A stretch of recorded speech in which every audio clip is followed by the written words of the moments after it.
कर्जत तालुक्यातील नेरळ येथील आगरी समाज हॉल येथे संत कबीर परमात्मा यांच्या वास्तविक तत्वज्ञानावर आधारित सत्संगाचे आयोजन करण्यात आले होते। या कार्यक्रमात संत कबीर यांनी सांगितलेल्या शाश्वत आध्यात्मिक नियमांवर, मोक्ष मार्गावर आणि मानव जीवनाच्या सर्वोच्च ध्येयावर मार्गदर्शन करण्यात आले। कार्यक्रमात संत रामपाल महाराज यांनी वेदात वर्णिलेल्या कवी मार्गनिशी या सर्वोच्च सृष्टीकर्त्याचे तत्वज्ञान, गीतेतील अविनाशी परमात्मातील परमेश्वर यांचा उल्लेख, तसेच कबीर साहेबांनी स्वतःच्या वाणीमध्ये नमूद केलेले हम ही जगत को उपजाये हे तत्वज्ञान भाविकांसमोर अर्थपूर्णपणे मांडण्यात आले। मानवी जन्माचा उद्देश, योग्य साधना, संत भक्तीची आवश्यकता आणि आजच्या काळातील अंधश्रद्धा, रूढीपरम याबद्दल शाश्वत सिद्ध स्पष्टीकरण देऊन उपस्थितांना जागृती करण्यात आली। या सत्संगावेळी अध्यात्मावर नव्हे तर समाजातील कुप्रथा, व्यसनाधीनता, हुंडा, अंधश्रद्धा यावर मार्गदर्शन करण्यात आले। समाज सुधारण्यासाठी सुसंस्कार, समानता, हिंसा आणि सत्य जीवनाचे पालन करण्याचे आवाहन करण्यात आले। आवश्यकता ही आजच्या काळाची अंधश्रद्धा, रूढी याबद्दल शाश्वत सिद्ध स्पष्टीकरण देऊन उपस्थितांना जागृती करण्यात आली। या सत्संगात केवळ अध्यात्मच नव्हे तर समाजातील कुप्रथा, व्यसनधीनता, हुंडा, अंधश्रद्धा यावर मार्गदर्शन करण्यात आले। या सत्संगाचे आयोजन कृष्णादास, रमेशदास आणि लक्ष्मणदास यांनी संत रामपाल महाराजांचे सर्व अनुयायी आगरी समाज हॉल नेरळ येथे करण्यात आले होते। आज रविवारचा दिवस आहे आणि आज संत रामपालजी महाराज यांना एक किसान रक्षक सन्मान दिलं जात आहे हरियाणामध्ये।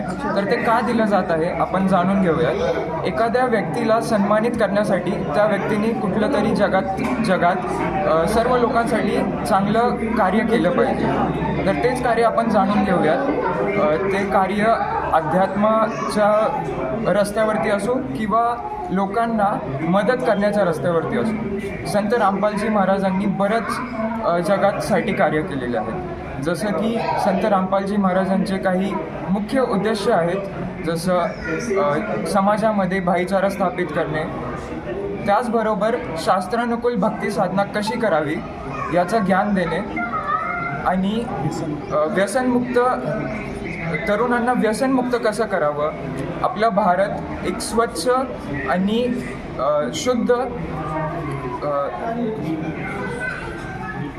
मध्ये हुंडामुक्त विवाह कसा 17 मिनिटात पूर्ण होतो हे संत रामपालजी महाराज सांगतात। तर सुरुवात करूया आपण शास्त्रानुकूल भक्ती साधना कशी असावी।